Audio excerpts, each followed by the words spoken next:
नमस्कार, news for nation देख रहे हैं आप। आपके साथ मैं हूं ऋचा शर्मा। बिहार में कोरोना के बढ़ते कहर को देखते हुए बिहार को पूरी तरीके से लॉक कर दिया गया है। जी हां, आज से लेकर 31 जुलाई तक यानी कि 16 जुलाई से 31 जुलाई तक 15 दिनों का लॉकडाउन लगाया गया है। पूरे तरीके से ये कंप्लीट लॉकडाउन है, यानी कि सख्ती भी बढ़ती जाएगी।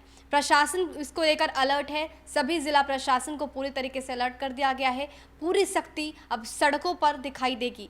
हर जगह पुलिस बल की तैनाती की जा चुकी है। इसके साथ कई ऐसे भी क्षेत्र हैं जहां पर छूटें दी गई है। हालांकि वो सिर्फ इमरजेंसी सुविधाएं ही होंगी।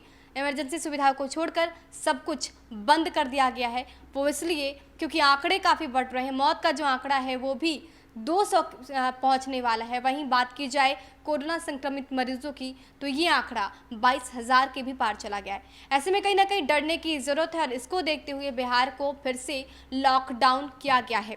तीसरी बार बिहार को लॉकडाउन किया गया है। इससे आप अंदाज़ा लगा लीजिए कि जो सिचुएशन है वो कितनी गंभीर है, जो स्थिति है वो कितना संकट वाला स्थिति बिहार अभी झेल रहा है। क्योंकि कई दिनों से जो आंकड़े हैं वो काफ़ी तेज़ी से बढ़ रहे हैं। हर दिन 2000 के पार आंकड़े सामने आ रहे हैं और कहीं ना कहीं अब संभलने की ज़रूरत सबसे ज़्यादा है। शायद यही वजह है कि एक बार फिर से लॉकडाउन लगाया गया और ये कंप्लीट लॉकडाउन है, यानी कि बिल्कुल पाबंदी है। आप आ जा नहीं सकते। अगर इमरजेंसी सर्विसेज के लिए दुकान खुली है वहाँ पर अगर आपको जाना है वो भी किसी पर्टिकुलर टाइम में ही आप जा सकते हैं। उसके लिए भी जो गाइडलाइन है वो जारी किया गया और ये गाइडलाइन 2 दिन पहले इसलिए भी जारी कर दिया गया ताकि सभी लोग इस बात को समझ पाएँ कि बिहार में 2 दिन बाद यानी कि आज से जो लॉकडाउन है ऐसे में क्या नियम का पालन करना है, कहाँ पर पाबंदियाँ हैं, कहाँ पर छूट दी गई है।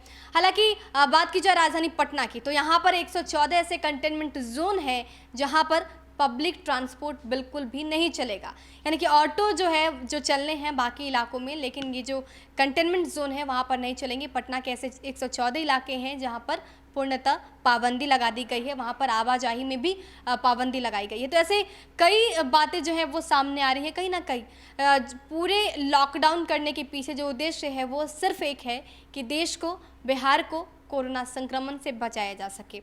आपको बताते हैं कि कौन कौन सी ऐसी चीज़ है जहां पर राहत दी गई है, कौन कौन सा ऐसा क्षेत्र है जो पाबंदियों के अंतर्गत नहीं आता है। पुलिस, जिला प्रशासन, अग्निशमन, राजस्व प्राप्ति कार्यालय, निबंधन, परिवहन सहित सरकारी कार्यालय खुले रहेंगे। होम डिलीवरी करने वालों को संबंधित संस्थान के द्वारा निर्गत पहचान पत्रों के आधार पर आने जाने की अनुमति होगी।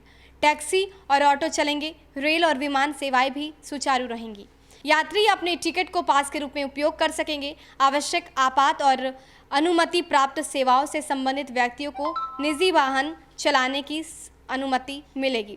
फल, सब्जी या फिर मीट मछली की दुकानें सुबह 6 बजे से 10 बजे तक और शाम 4 बजे से 7 बजे तक खुली रहेंगी। मालवाहक वाहनों पर कोई रोक नहीं रहेगी। रेस्टोरेंट और होटल खुले रहेंगे पर सिर्फ होम डिलीवरी के लिए। दूध, किराना सहित शेष आवश्यक वस्तुओं की दुकानें भी पूर्ण तरीके से खुली रहेंगी। दवा की दुकानें दिन रात अपने निर्धारित समय से खुली रहेगी। औद्योगिक, कृषि और निर्माण संबंधित गतिविधियां पूर्ववत जारी रहेगी। साथ ही बैंक और एटीएम भी खुले रहेंगे। पूरे राज्य में स्वास्थ्य सेवाओं से संबंधित प्रतिष्ठान और दुकान खुले रहेंगे। बस सेवाएं नहीं चलेंगी। पार्क बंद है।